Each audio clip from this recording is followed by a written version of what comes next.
বিসমিল্লাহির রাহমানির রাহিম। আলহামদুলিল্লাহ, ওয়াসসালাতু ওয়াসসালামু আলা রাসূলিল্লাহ। প্রিয় ভাই ও বোনেরা, আসসালামু আলাইকুম ওয়া রাহমাতুল্লাহি ওয়া বারাকাতুহু। আজ আমি তোমাদেরকে এমন একটি ঘটনা শোনাব যা আমাদের হৃদয়কে নরম করে দেবে, আমাদের শিখিয়ে দেবে কিভাবে অন্যকে ক্ষমা করতে হয়, কিভাবে হৃদয়ে দয়া ধারণ করতে হয়। ঘটনাটি হল তাইফের ঘটনা। যখন রাসূল সাল্লাল্লাহু আলাইহি ওয়াসাল্লাম মক্কার কাফেরদের অত্যাচারে ক্লান্ত ও আহত হয়ে গেলেন, তখন তিনি আশায় বুক বেঁধে তাইফ শহরে গিয়েছিলেন।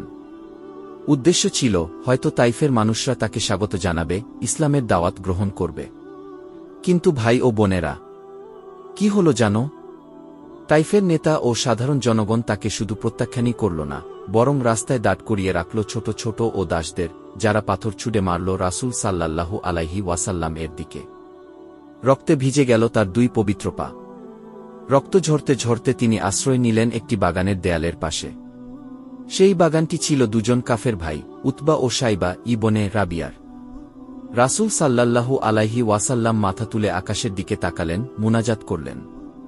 তিনি বললেন, হে আল্লাহ, আমি তোমার কাছে অভিযোগ করছি আমার শক্তির দুর্বলতা, আমার কৌশলের অভাব এবং মানুষের কাছে আমার অবমূল্যায়নের কথা। সিরাহ ইবনে হিশাম 1:4-9।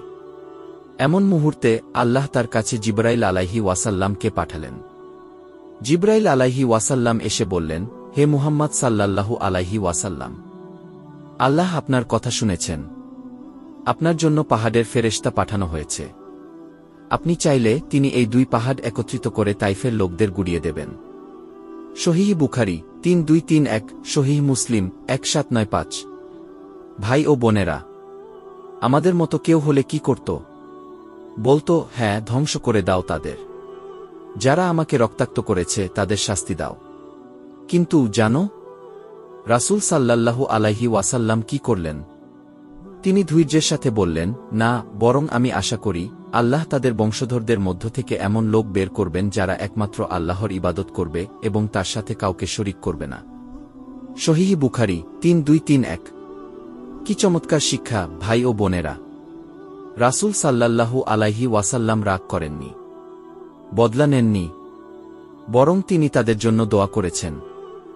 এই হল সত্যিকারের দয়া, এই হল ক্ষমার সর্বোচ্চ দৃষ্টান্ত। ভাই ও বোনেরা, আজ আমরা অনেক ছোট ছোট কথায় রেগে যাই, সম্পর্ক ভেঙে ফেলি, মারামারি করি। কিন্তু আমাদের সামনে তো আছে রাসূল সাল্লাল্লাহু আলাইহি ওয়াসাল্লাম এর এই মহান উদাহরণ। আসুন আমরা রাসূলের শিক্ষা অনুযায়ী অন্যকে ক্ষমা করতে শিখি, সহনশীলতা অর্জন করি, দয়া ও প্রেমের সাথে সমাজে শান্তি প্রতিষ্ঠা করি। আল্লাহ আমাদের সেই তৌফিক দান করুন। আমিন। এই ভিডিওটি ভালো লাগলে আমাদের ইসলামিক কন্টেন্ট চ্যানেলে সাবস্ক্রাইব করে লাইক, কমেন্ট এবং শেয়ার করে আমাদের সাথেই থাকুন। আল্লাহ হাফেজ।